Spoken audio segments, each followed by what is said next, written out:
I want to talk about a clip that's going around involving North Carolina's Lieutenant Governor, Mark Robinson. A bunch of leftists are up in arms right now because this Lieutenant Governor visited a church at some point recently and spoke of the LGBTQ movement as filth. Now, he is the Lieutenant Governor of North Carolina. He really doesn't have a whole lot of power other than I think he gets a vote in the congressional votes in North Carolina. And basically his position is largely nominal. And, you know, he gets a crowd riled up, whatever. But he doesn't carry a lot of weight in the government, in the proceedings of what happens in the government in North Carolina. But he did ruffle a lot of feathers, especially on the left. One North Carolina senator, Jeff Jackson, is calling for his resignation.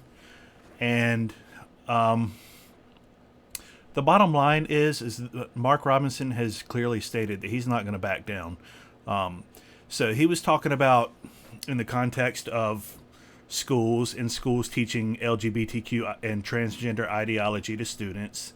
He basically said that we need to wrestle this movement away from these people and stop letting them teach this filth to our kids in schools. And he's absolutely right.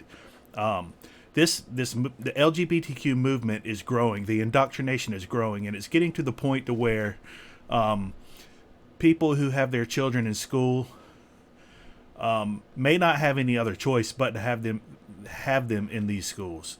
Everybody wants to say, you know, homeschool is the best option, but not everybody has that choice. There may be single parents out there who are convicted by this movement and don't really have any choice but to put their children into these public schools. And let's just face it, churches aren't really stepping up here and helping these kind of people out. So the bottom line is Mark Robinson took a stand against this LGBTQ indoctrination, called it what it is, filth, and now leftists are basically, their heads are exploding in the midst of this and calling for his resignation because he did something that let's be real, most churches and most pastors are afraid to do. He publicly called this movement what it is, filth. Let's see, what did Paul call it? The Apostle Paul, Romans 1, he called it vile, dishonorable, unnatural. It's filth. There's no other way to describe it except the way that the Bible describes it, as filth. So let me play that clip for you real quick. We have got to wrestle this away from those folks. And I'm going to tell you why. Because it is flat out child abuse. Take your children and tell them they have to attend school. Don't have a choice. And then some of them will tell them they don't want you to have a choice where they go to school. You have to send your children here to school. Then when they get there, what do they teach them? Teach them a bunch of stuff about how to hate America. Teach them a bunch of stuff about why they're racist. Teach them a bunch of stuff about transgenderism and homosexuality. I'm saying this now, and I've been saying it, and I don't care who likes it. Those issues have no place in a school. There's no reason anybody anywhere in America should be telling any child about transgenderism, homosexuality, any of that filth. And yes, I called it filth. And if you don't like it that I called it filth, come see me and I'll explain it to you. It's time for us to stop letting these children be abused at these schools. And it's not going to happen till the people of God stand up and demand different. As you can see, he took a pretty strong stand here. He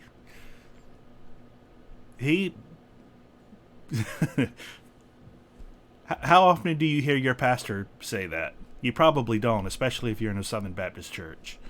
Very few actually take that kind of a stand against this filth that's invading our entire culture. And in some cases, it's invading churches.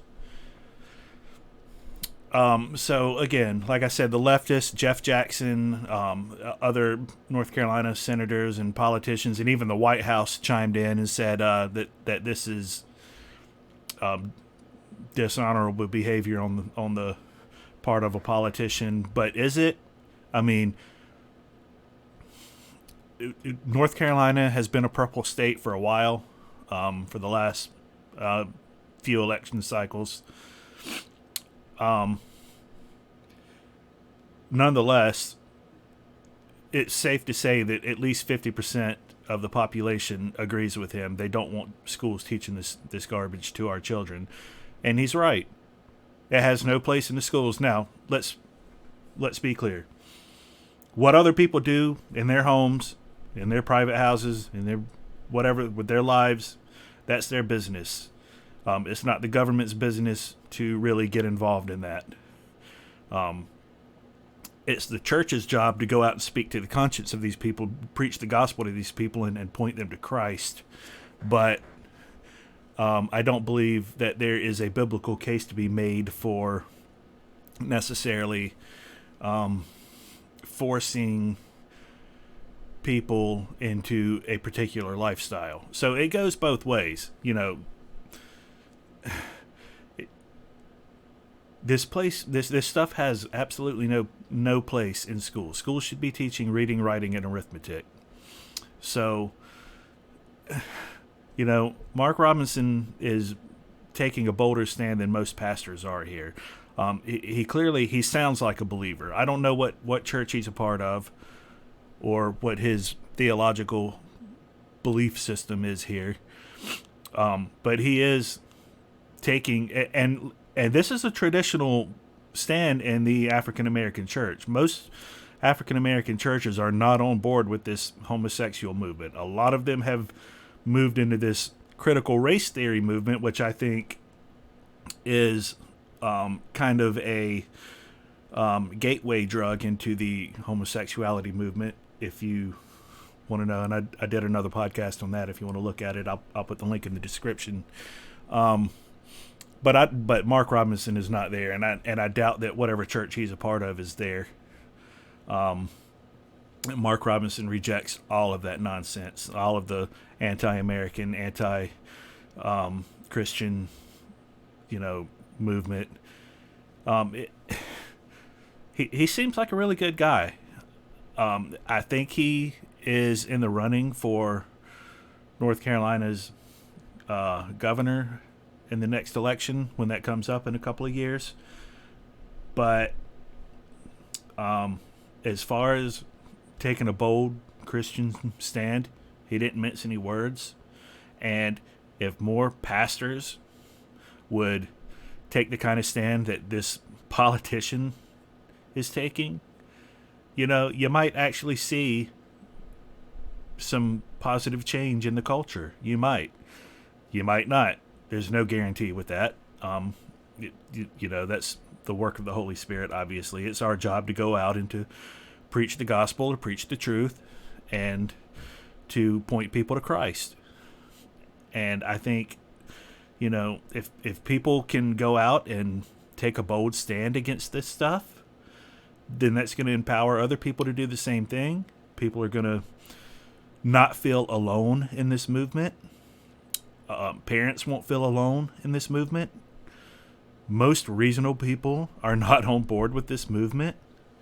Most reasonable people do not want their children going to school being taught that love is love, and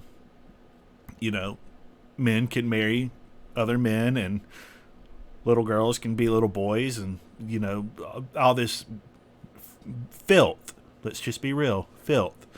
So anyway, I wanted to show that to you, and I wanted to give hopefully some people in my home state of North Carolina some encouragement here. This is probably a good guy to support, and hopefully more of these kinds of leaders will rise up and take a stand, and we can get behind them and support them, and whatever we need to do.